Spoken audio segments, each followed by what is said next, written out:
ප්‍රජනනය යන්නේ අදහස් වන්නේ කුමක්ද? අපි ප්‍රජනනය කියනවා ජීවියෙන් තම වර්ගය බෝ කිරීමේ ක්‍රියාවලිය. එහෙනම් උත්තරේ තමයි ජීවියෙන් තම වර්ගය බෝ කිරීමේ ක්‍රියාවලිය. ඊළඟට ප්‍රජනනය හැරුණ විට ජීවීන්ට පොදු වූ වෙනත් ලක්ෂණ දෙකක් ලියන්න. ප්‍රජනනය හැරුණාම ජීවීන්ට පොදු වෙච්ච වෙනත් ලක්ෂණ අපි ඔක්කොම ලක්ෂණ 8ක් ඉගෙන ගන්නවා. වර්ධනය හා විකසනය, උද්දීප්තතාව හා සමායෝජනය, බහිස්රාවීය, චලනය, පෝෂණය, ශ්වසනය, පැහැදිලිද? ඔය වගේ දෙකක් තියෙනවා නම් අපි කියනවා එතන ලකුණු ලබා දෙනවා. ඊළඟට ඇතැම් ශාකවල ලිංගික හා අලිංගික යන දෙආකාරයෙන්ම ප්‍රජනනය සිදුවේ. අලිංගික ප්‍රජනනයේ ශාකවලට ඇති විශේෂී වාසිය කුමක්ද? අලිංගික ප්‍රජනනයේ වාසිය තමයි මාතෘ ශාකයට දුහිතෘ ශාක ලබාගත හැකි වීම. අලිංගික ප්‍රජනනයේ තියෙන වාසිය තමයි මාතෘ ශාකයට සර්ව සම දුහිතෘ ශාක ලබාගත හැකි වීම. දුහිතෘ කියන්නේ නව පැල මාතෘ ශාකයට සමාන ලෙස ලබා ගන්න පුළුවන් වීම තමයි එතනට උත්තරේ. අනුවංක 4. පටක රෝපණයෙන් හටගන්නා නව ශාක සමූහය හඳුන්වන නම කුමක්ද? අපි ඔයාලට කියනවා ක්ලෝන කියලා. පටක රෝපණයෙන් හැදෙන නව ශාක අපි හඳුන්වන්නේ ක්ලෝන කියලා. හරිද? ඊළඟ ඇතැම් ශාකවල දැකිය හැකි පාතනෝපලණය නැමැති ක්‍රියාවලිය පැහැදිලි කරන්න. අපි පාතනෝපලණය කියනවා කෘත්‍රිම වර්ධක ද්‍රව්‍ය භාවිත කරලා සංසේචන ක්‍රියාවලියකින් තොරව ඵල නිපදවා ගැනීමට. පාතනෝපලණය කියලා කියන්නේ කෘත්‍රිම වර්ධක ද්‍රව්‍ය භාවිත කර සංසේචන ක්‍රියාවලියකින් තොරව ඵල නිපදවා ගැනීමේ ක්‍රියාවලිය.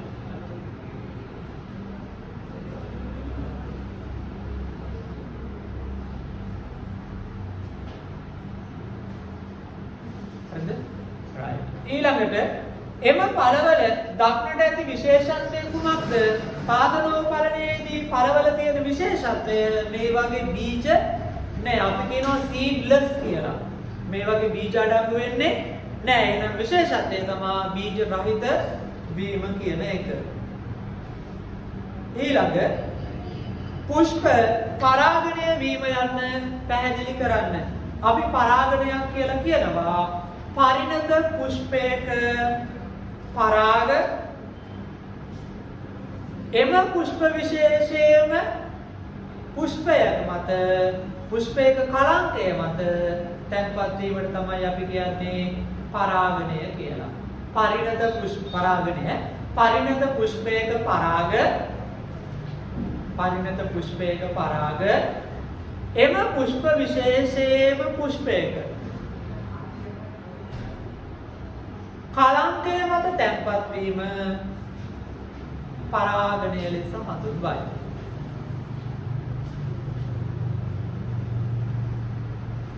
ඊළඟ අනුවංක 7. වැලිස්නේරියා පුෂ්ප ජලකාමී පුෂ්ප ලෙස හඳුන්වන්නේ ඇයි? අපි කතා කරනවා සත්වකාමී, ජලකාමී සහ වාතකාමී. සත්වකාමී කියන්නේ සතුන් මගින් පරාගණය කරන පුෂ්පවලට. වාතකාමී කියන්නේ වාතය මගින් පරාගණය කරන පුෂ්පවලට. ජලකාමී කියලා කියන්නේ ජලය මගින් පරාගණය කරන පුෂ්පවලට. එහෙනම් වැලිස්නේරියා පරාගණය කරගන්නේ කවුරු මගින්ද? ජලය මගින්. ඒ නිසා තමයි අපි කියන්නේ යාලට ජලකාමී පුෂ්ප කියලා. එහෙනම් උත්තරේ තමයි වැලිස්නේරියා පරාගණ ක්‍රියාවලිය ජලය මගින් සිදු කර ගැනීම. වැලිස්නේරියා පරාගණ ක්‍රියාවලිය ජලය මගින් සිදු කර ගැනීම.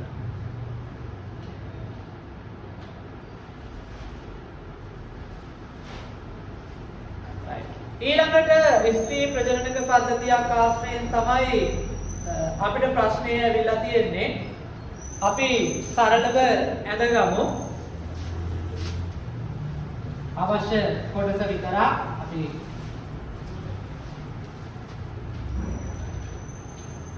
තියරි පන්තියේ මේවා කතා කරා. ඒ නිසා අපිට අවශ්‍ය කොටසේ දල සටහනක් ඇඳගෙන වැඩේ කරයි යන්න. එතකොට අපි ඇඳයි කමන්නේ.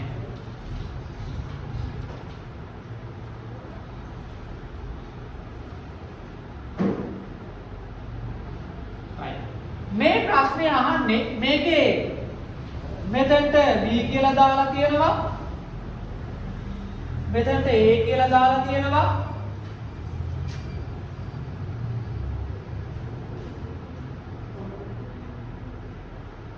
මේ මැද කොටසට දාලා තියෙනවා D කියලා. මේ කොටසට දාලා තියෙනවා C කියලා. ප්‍රශ්නේ අහනවා ඩිම්බ නිපදවීම සිදුවන ස්ථානයේ දැක්වෙන අක්ෂරය අපි කතා කරා ඩිම්බ නිපදවන්නේ ඩිම්බ කෝෂවලින්. එන ඩිම්බ කෝෂ තියෙන අක්ෂරය තමයි කවුද? B. එහෙනම් උඩ උත්තරේ B. ඊළඟට කියනවා දරුවෙකු පිළිසඳ ගැනීමකදී C තුල සිදුවන කාර්ය කුමක්ද? ඔයාලට මතකයි නම් මම කිව්වා මේ ඩිම්බයකින් ඩිම්බ මෝචනය ඩිම්බ කෝෂයකින් ඩිම්බ මෝචනය වෙන්නේ මෙයාගෙන් එක ඩිම්බයක් මෝචනය වෙලා දින 28කට පස්සේ තමයි මෙයාගෙන් මෝචනය වෙන්නේ. මෙයාගෙන් මෝචනය වෙලා දින 28කට පස්සේ තමයි මෙයාගෙන් මෝචනය වෙන්නේ. ඒ වගේම මම කිව්වා ඩිම්බයක් පැලෝපීය නාලය වෙත මුදා හැරුණාට පස්සේ මේ ඩිම්බය අතරම කොහොමද මේ පැලෝපීය නාලයේ තියෙනවා මෙහෙම කෙඳි පක්ෂම. මේ කෙඳි වලින් ඩිම්බය ඉහළට රැගෙන යෑම සිද්ධ වෙනවා. එතකොට මම කිව්වා මේක දින 14ක් දින 21ක් අතර කාලයේදී සංසේචනයේ සුදුසුත්වයටපත් වෙනවා කියලා. එතකොට මෙන්න මේ කාලය ඇතුළතදී මේ ශුක්‍රාණු ඇවිල්ලා මත්ව ශුක්‍රාණු විශාල ප්‍රමාණයක් එනවා. ඇවිල්ලා මේ මාර්ග දෙකටම බෙදෙනවා. මොකද මේගොල්ලෝ දන්නේ නැහැ හරි පාර කොහෙද කියලා. එතකොට ඇතැම් විට ඉතාම කලාතුරකින් මේ පැත්තෙනුත් ඩිම්බයක් මුදා හැරෙනවා. දියුණු දරුපත් ලැබෙනවා කියලා කිව්වා. එහෙම නැති වුණොත් මේ පැත්තේ ඉන්න ශුක්‍රාණු ඉවත් වෙලා විනාශ වෙලා යනවා. මෙහෙකින ශුක්‍රාණු මෙන්න මේ ඩිම්බය ළඟට ආවට පස්සේ ඩිම්බය විසින් එන නිරෝගී ශුක්‍රාණුව තෝරගෙන ඒ ශුක්‍රාණුවත් එක්ක මෙන්න මේ පැලෝපීය නාලයේදී එකතු වෙනවා. අපි ඒකට තමයි කිව්වේ සංසේචනය කියලා. එහෙනම් සංසේචනය වෙන්නේ පැලෝපීය නාලය තුල. එහෙනම් C වලින් වෙන කාර්යය තමයි සංසේචන ක්‍රියාවලිය සිදු කිරීම.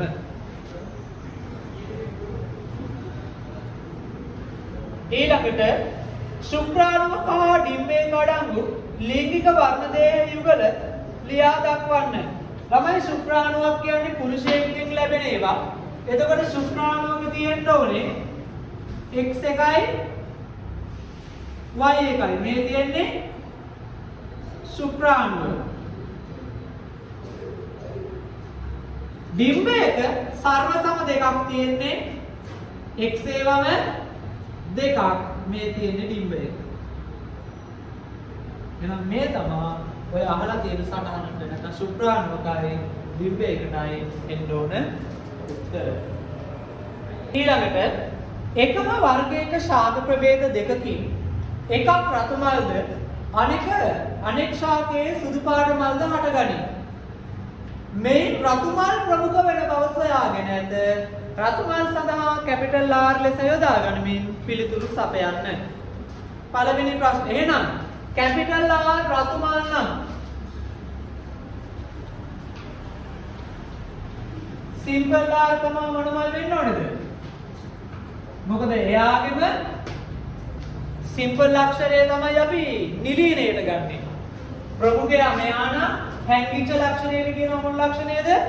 නිලීන ලක්ෂණය. එයා අපි සිම්පල් වලින් ගන්නවා. ගාන කියනවා ප්‍රමුඛයා රතු කියලා. එහෙනම් නිලීනය වෙන්න ඕනේ කවුද? සුදු. පැහැදිලිද? එහෙනම් බලමු අපෙන් අහන ප්‍රශ්නේ. රතු මල් සහිත ශාකයක පැවතිය හැකි ප්‍රවේණි දර්ශ මොනවාද? ඒ කියන්නේ ජාන සැකස්ම මොනවාද කියලා නේද අහන්නේ. කෙලින්ම කැපිටල් R තිබ්බොත් මේ මල මොකක්ද? අනිවාර්යයෙන් මෙයා මොකක්ද? රතු පාට. කැපිටල් R සිම්පල් R තිබ්බොත් මොකද වෙන්නේ? ප්‍රමුඛයා තියෙන හැම තැනකදීම පෙන්වන්නේ ප්‍රමුඛ ලක්ෂණයම තමයි. එහෙනම් මෙයක් මොන පාටද? රතු පාට. හැබැයි සිම්පල් ආර් වල ප්‍රමුඛයා නැහැ. එහෙනම් සුදු. අපෙන් අහන්නේ රතු වලට අදාළ එක. එහෙනම් රතු වලට අදාළ වෙනවා capital R, simple R, capital R. පැහැදිලිද? සුදු මල් එහි ප්‍රතිවිරුද්ධ ලක්ෂණය වන විට එහි තිබිය හැකි ප්‍රවේග දර්ශ මොනවාද? සුදු මල් කියන්නේ එයාගේ ප්‍රතිවිරුද්ධ එකලු. හරි ඉතින්.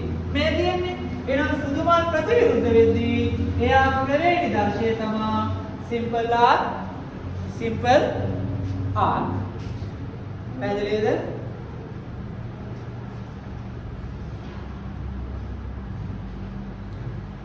රතු මල් හට ගන්නා විෂම යුග්මක ශාකයක්. මේ රතු මල් තියෙන්න ඕනේ. හැබැයි ජාන මොන යුග්මක වෙන්න ඕනද?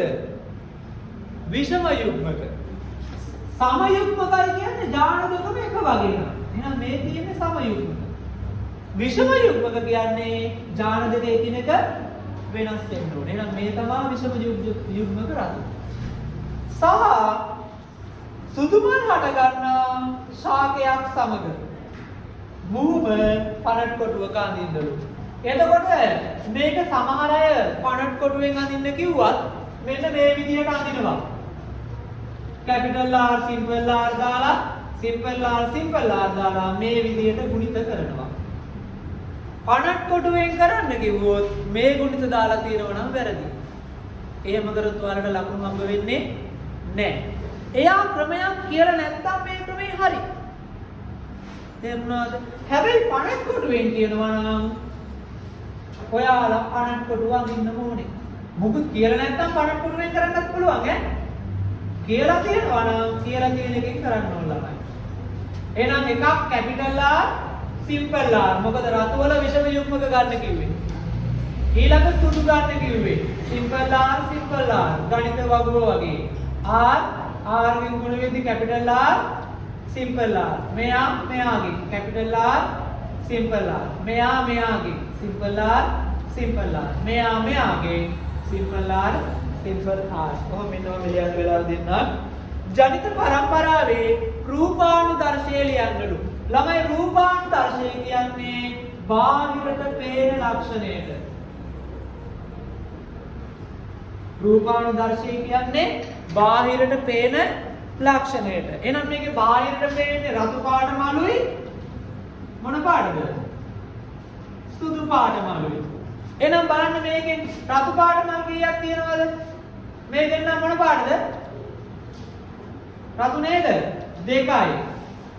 සුදු පාට මලු 2යි. එහෙනම් අනුපාතය 1:1යි. පැහැදිලිද? හරි හදාගන්න. ඊළඟට 7 වෙනි ප්‍රශ්නේ යාන්ත්‍රික තරංගයකට අදාළව සපයා ඇති පහත රූපයේ S හා T හඳුන්වා දෙන්න. එහෙනම් ළමයි මේක රූපයක් දීලා මෙන්න මේම කොටසක් නේද අපි. තල වෙනකම් පුටක් ගා.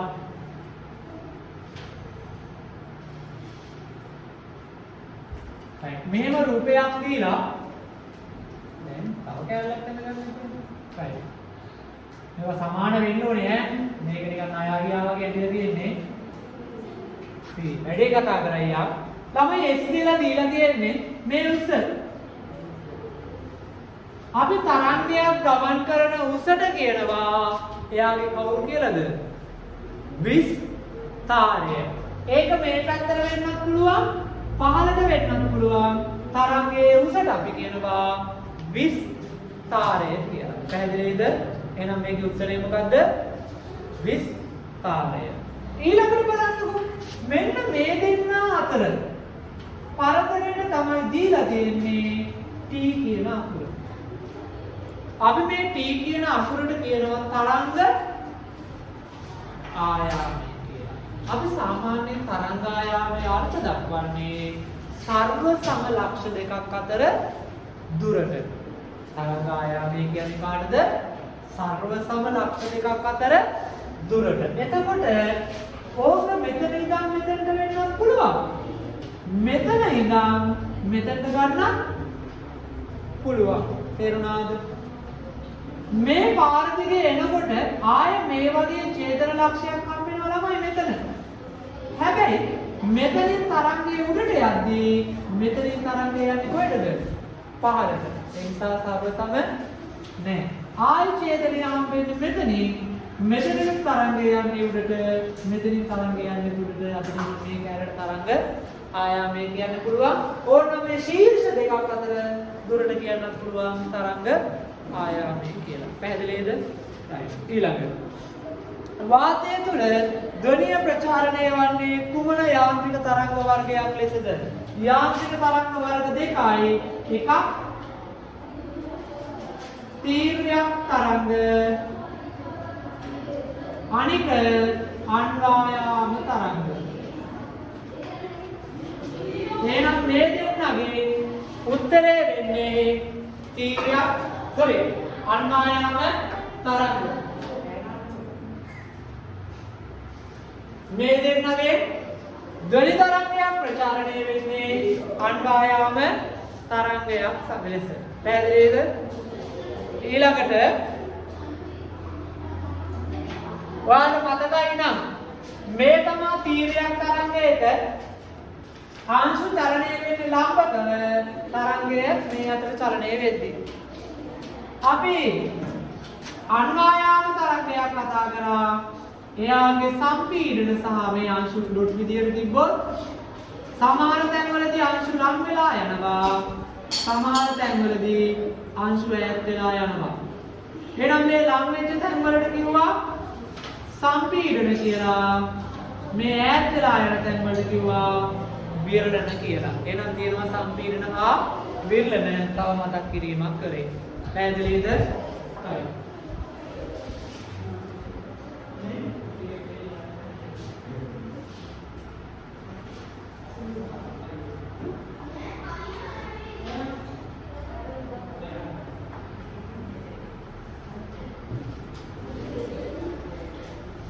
ඊළඟට යාන්ත්‍රික තරංගයක් විද්‍යුත් චුම්බක තරංගයකින් වෙනස් වන ලක්ෂණ දෙකක්. එතකොට මේ සිද්ධිය ඇයි මොකද කරන්නේ? එතකොට මේ සිද්ධිය අපි දෙපැත්තේ ලියන්න ඕන ළමයි. නිකන් ඔය ලියලා හරියන්නේ නෑ. එහෙම නැත්නම් වාක්‍යයෙන් ලියන්න ඕනේ යාන්ත්‍රික තරංග මෙහෙමයි, විද්‍යුත් චුම්බක තරංග මෙහෙමයි කියලා. පැහැදිලිද? එහෙනම් පළවෙනි වෙනස තමයි යාන්ත්‍රික තරංගයක් ප්‍රචාරණයට මාධ්‍යයක් අවශ්‍යයි. විද්‍යුත් චුම්බක තරංගයක් ප්‍රචාරණයට මාධ්‍යයක් අවශ්‍ය නොවේ. එහෙනම් පළවෙනි ලක්ෂණය තමයි යාන්ත්‍රික තරංග ප්‍රචාරණයට මාධ්‍යයක් අවශ්‍ය වේ. විද්‍යුත් චුම්බක තරංග ප්‍රචාරණයට මාධ්‍යයක් අවශ්‍ය නොවේ. යාන්ත්‍රික තරංග ප්‍රචාරණයට මාධ්‍යයක් අවශ්‍ය වේ. විද්‍යුත් චුම්බක තරංග ප්‍රචාරණයට මාධ්‍යයක් අවශ්‍ය නොවේ. ඊළඟට වෙනස්කම් දෙකක් අහනවා. ඊළඟ වෙනස්කම තමයි විද්‍යුත් චුම්බක තරංගයක් වෘත්තයක් තුල නියත වේගයකින් ගමන් කරනවා. අපි කියන වෘත්තයක් තුල නියත වේගය තුන වැඩි කිරීම 10 8 යනවා කියලා කිව්වොත් තප්පරයට මීටර. එහෙනම් විද්‍යුත් චුම්බක තරංග වෘත්තයක් තුල නියත වේගයකින් ගමන් කරයි යාන්ත්‍රික තරංග එසේ සිදු නොවේ. යාන්ත්‍රික තරංග එසේ සිදු නොවේ. තව ඕනනම් පුළුවන්. මෙතන මේ එකිනෙකට ලම්බක තල දෙකක ගියේ කාඩිසියේ ඛණ්ඩාංගවල y අක්ෂයටයි x අක්ෂයටයි ගැලපෙන්න තමයි මෙතන ගියේ. හැබැයි විද්‍යුත් චුම්බක තරංගයක විද්‍යුත් ක්ෂේත්‍රයේ දිශාවක් තියෙන්නත් ඕනේ. තරංගයේ චලිත දිශාවක් තියෙන්න ඕනේ. චලිත දිශාව. ඒ වගේම චුම්බක ක්ෂේත්‍රයක දිශාවක් තියෙන්නත් ඕනේ. එතකොට ලම්බක තරංග කීයකද මෙයා යන්නේ? 3ද. පැහැදිලිද? ඒ වෙනසත් ඕනනම් කෙනෙක්ට ගන්න පුළුවන්. පැහැදිලිද?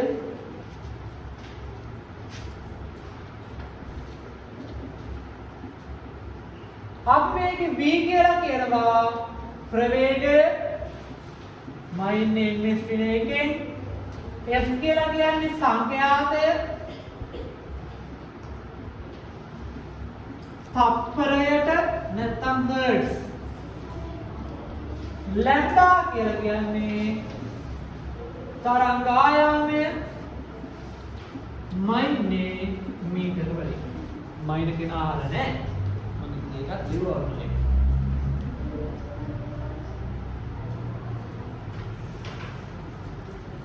ඊළඟට රූපයේ ඇස්ලෙස දැක්වෙන ගුණය වෙනස් වීමෙන් ධ්වනි ලාක්ෂණය වෙනස් වෙන ධ්වනි ලාක්ෂණය තුනයි. මොනවද? තාරතාවය, හඬේසර, ධ්වනි ගුණය. තාරතාවය, හඬේසර, ධ්වනි ගුණය. තාරතාවය කියලා කිව්වේ සංඛ්‍යාතයේ මත කනට දැනෙන සංවේදනය. තාරතාවය රඳා පවතින්නේ කවුරු මතද? සංඛ්‍යාතයේ මත. සංඛ්‍යාතය කියන තත්පරයකට වෙන කම්පන වාර ගන්න. පැහැදිලිද? මේ තරංගයක් දුන්නොත් මෙන්න මේ වගේ කෑලි කීයක් තත්පරයකට වෙනවද කියන එකට තමයි අපි කියන්නේ සංඛ්‍යාතය කියන්නේ. ඊළඟ හඬේසර කියන්නේ තරංගයේ විස්තරය මත. තරංගය යන උස මත කණ්ඩ දැනෙන සංවේදනයට තමයි අපි කියන්නේ හඬේ සැර. ධ්වනි ගුණය කියන්නේ තරංගයේ හැඩය මත දැනෙන සංවේදනය. පැහැදිලි සංගීත භාණ්ඩ කිහිපයක් එකවර එකම ස්වරයෙන් වාදනය කරත් වෙන් අඳුරගන්නේ ධ්වනි ගුණය. ඒතර අපෙන් අහන්නේ මෙන්න මේ S මත ඒ කියන්නේ තරංගයේ විස්තරය මත රඳා පැවතුනේ කවුරු කියලාද? එහෙනම් ඒ තමයි හඬේ සැර. පැහැදිලිද? උත්තරේ එන්නේ හඬේ සැර.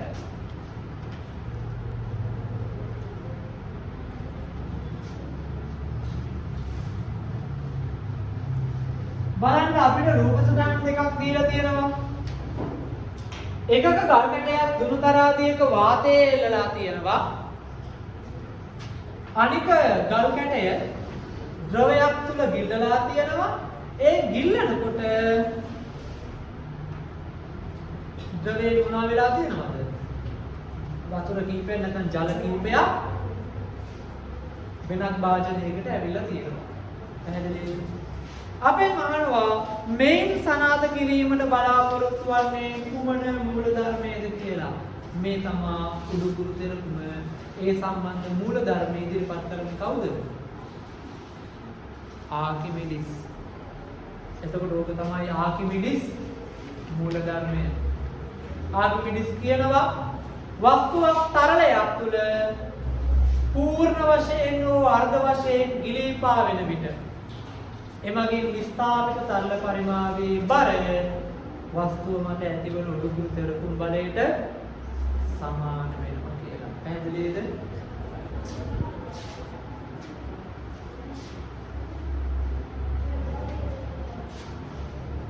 අඩයි C තුනයි.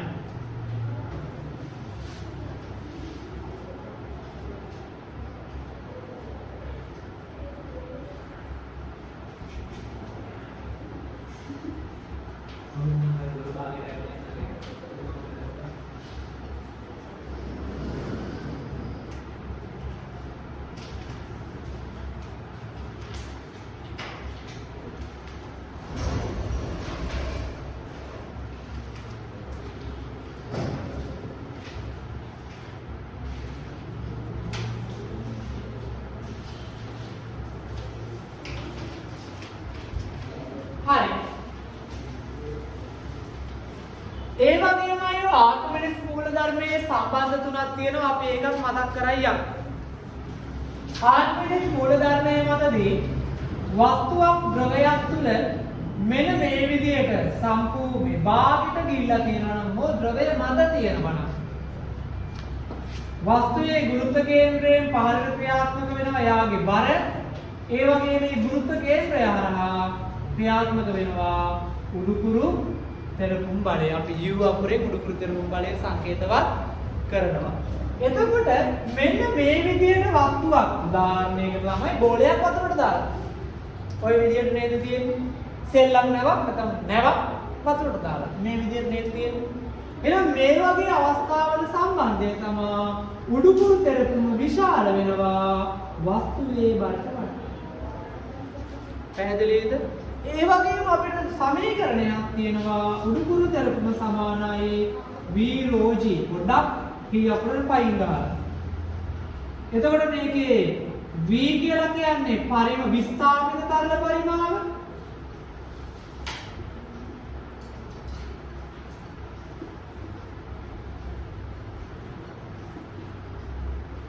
ρ කියලා කියන්නේ තරලයේ ඝනත්වය.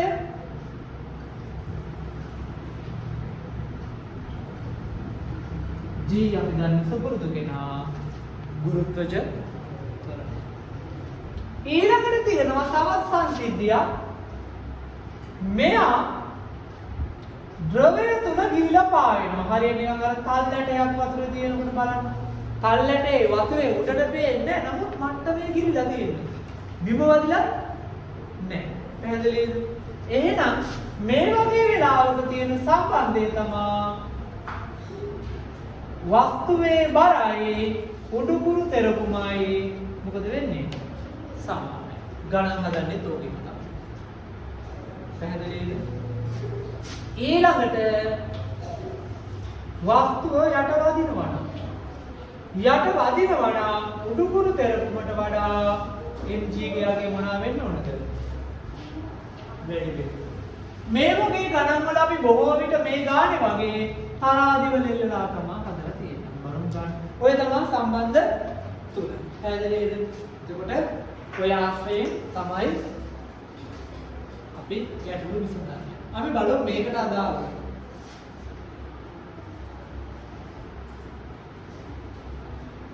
right. එහෙනම් අපි පළවෙනි එකට උත්තරේ ගත්තා. උත්තරේ තමයි උඩුකුරු තෙරපුම. ආර්කිමිඩිස් මූලධර්මය. ඊළඟට අහනවා B තරාදියේදී B තරාදි පාඨාංකයේ ඒට වඩා අඩුද වැඩිද කියලා. දැන් ඒ අවස්ථාවේදී එයාගේ පෙන්නන අගය 0.5. දැන් මේක ද්‍රවය ඇතුළට ගිල්ලලා තියෙන ඊළඟ අවස්ථාවේ මුලින් තිබි ද්‍රවය ඇතුළේ නෙමෙයි වාතේ. දැන් ද්‍රවය ඇතුළට මොනවද කළාද මෙයා? ගිල්ලලා. එහෙනම් දැන් මේ ද්‍රවය මගින් ඇති කරන බලය මොකක්ද එයා? උඩුකුරු තෙරපුම බලය. අන්තිමට ඇති ටියුබ් එකක් එකේ වැවක ඇලක යට යවන්න try කරාට බෑ. නිකන් තේරෙනවා මොකද්ද? යට ඉඳන් කවුරු හරි තල්ලු කරනවා වගේ නේ? එහෙනම් ඒ තමයි උඩුකුරු තෙරපුම බලය. එතකොට මෙයාම මේක ඇතුලේ ගිල්ලුවාම යටින් කවුරු හරි මොනා කරා වගේද මේක? පිස්සුව වගේ නේ? ඔයාලට ළමයි බර බෑග් එකක් ගෙනියන්න දෙනවා. මම යටින් උස්සනවා. දැන් එන බර මොකද වෙන්නේ? අඩු වෙනවා. එහෙනම් බර මොකද වෙන්නේ? පීතුලදී අඩු වෙනවා. පැහැදිලිද? ඊළඟට එල්ල ඇති භාරයේ ස්කන්ධය හොයන්නලු. මේ දීලා තියෙන්නේ බර නේද? අපෙන් ගන්නේ බර නෙවෙයි මොකද්ද? ස්කන්ධය. අපි වස්තුවක බර හොයන්නේ mg ගෙන්. ස්කන්ධය කාගෙන් ගුණ කරලාද? ගුරුත්වජ ත්වරණයෙන් ගුණ කරලා. බර දන්නවා දැන් 0.5යි. ස්කන්ධය දන්නේ නැහැ.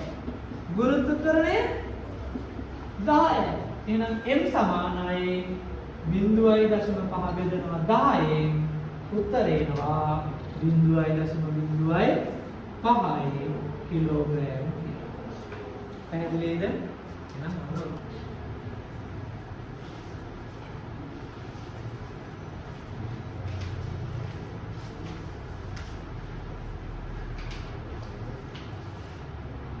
හරිද?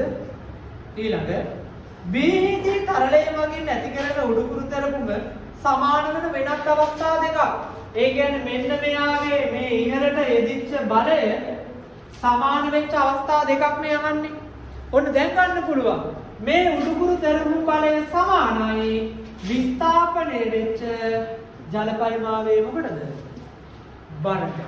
එහෙනම් මේ උඩුකුරු තෙරපුම සමාන වෙන තවත් එක් අවස්ථාවක් තමයි විස්ථාපනය වූ ජල පරිමාවේ බර. අර පල්ලෙහාන් වාජනයක තුලා තියෙන්නේ. ඒ ජල පරිමාවේ බර. එහෙනම් මොන එක සමානතාවක්. ඊළඟ එක තමයි ඔයාලා කිව්වනේ දැන් මේ ද්‍රවය තුලට දාලා එල්ලුවාම දුනුතරාදියේ පාඨාංකය මොන වෙනවද කියලාද? මෙතනට වඩා මෙතන අගේ මොන වෙනවද කිව්වද? අඩු වෙනවා කිව්වනේ. එහෙනම් මේ අන්නේ අඩු වෙන අගේ අඩු වෙන්නේ උඩුකුරු තෙරපුමින්ද නේද? එහෙනම් දුනුතරාදියේ අඩු වෙන පාඨාංකයත් සමාන වෙනවා උඩුකුරු තෙරපුමට. අවස්ථා දෙකක් අහන්නේ. එකක් විස්ථාපිත තරල පරිමාවයේ බර, අනික තමයි තරාදියේ අඩු වෙන පාඨාංකය. ජලය පිරිසුදු නම් ජලයේ ඝනත්වය 1 ඝන සෙන්ටිමීටර ඝන සෙන්ටිමීටරෙන් ග්‍රෑම් 1යිද නම් ගුරුත්වාකර්ෂණයේ 10 ලෙස සලකා තරල මිලිලීටර 500ක් ස්ථාපනය වූ අවස්ථාවේ උඩුකුරු තෙරපුම් බලය සොයන්න කියලා. ළමයි මේකේ ඔක්කොටම කලින් දැනගන්න ඉන්න වෙනවා මිලිලීටර කියන්නේ කොච්චරද කියලා. මම දැන් ඔයාලට කලින් ගානේදී කිව්වා පරිමාව දාන්න වෙන්නේ ඝන මීටර. පරිමාව ගණන් මේක කිව්වේ නෑ නේ. පරිමාව දාන සම්මත ඒකකය මොකද්ද? ඝන මීටර. ඝනත්වය දාන සම්මත ඒකකය kgm/3 ඝන මීටරයට කිලෝ ග්‍රෑම්. විරුද්ධත්වයෙන් නම් දන්නවා 10 m/2. දැන් අපිට දීලා තියෙන්නේ මිලිලීටර වලින්. අරක පහලුවා. ඒ වගේම ඝනත්වය දීලා තියෙන්නේ ඝන සෙන්ටිමීටරයට. පැහැදිලිද? එතකොට සම්මත කෙනා මෙයා තමයි. අපිට දත්තේ දීලා තියෙනවනේ මේ වගේ. 1 ඝන සෙන්ටිමීටරයේ ස්කන්ධයේ ග්‍රෑම් කීයද? 1යි කියලා මේකෙන් කියවෙන්නේ. එහෙනම් මෙයාගෙන් දත්තයක් දීලා නිසා අපි මෙයාවත් හදාගමු ඝන සෙන්ටිමීටර වලට. තේරුණාද? මෙයාවත් හදාගන්නවා කවුරු වලින්ද? ඝන සෙන්ටිමීටර වලට. පැහැදිලිද මම කරන වැඩේ? එතකොට මේ ඝන සෙන්ටිමීටරයට මෙතන ඝන සෙන්ටිමීටර මොකද වෙන්නේ?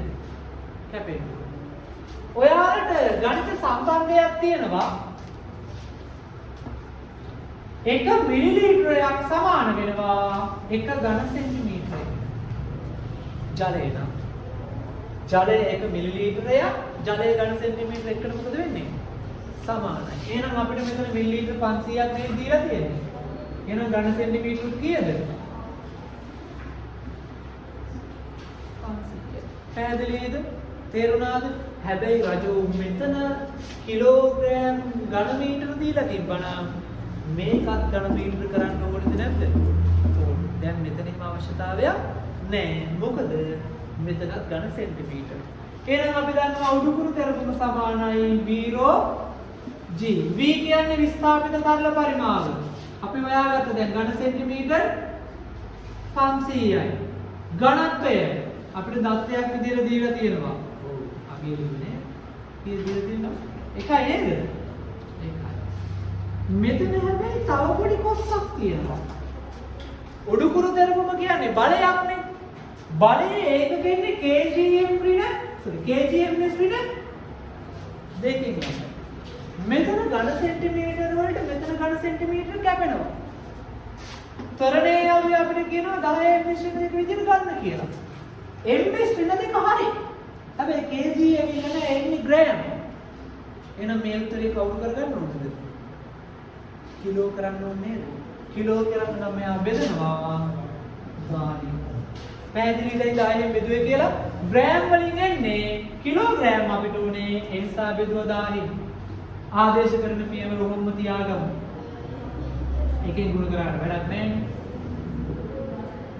එහෙනම් ළමයි උත්තරේ 0.2 මෙයාට මෙයා නිව්ටන් කීයයි කියලා එනවද? 5යි කියලා. තරලයකට දැමූ වස්තුවක් සම්පූර්ණයෙන් උඩ පාවේ. අපි අර මුලින් මැන්දේ. එවිට උඩුකුරු තෙරපුම් බලය හා වස්තුවේ බර අතර සම්බන්ධය අපි ලියුව මොකද්ද?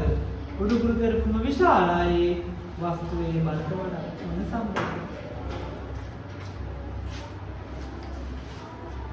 අවසාන වශයෙන් මේ ප්‍රශ්නේ මෙම මූල ධර්මය ඇසුරෙන් නිපදවා ඇති ද්‍රවවල ඝනත්වය මෙනීමට යොදා ගන්නා උපකරණය ද්‍රව මානය.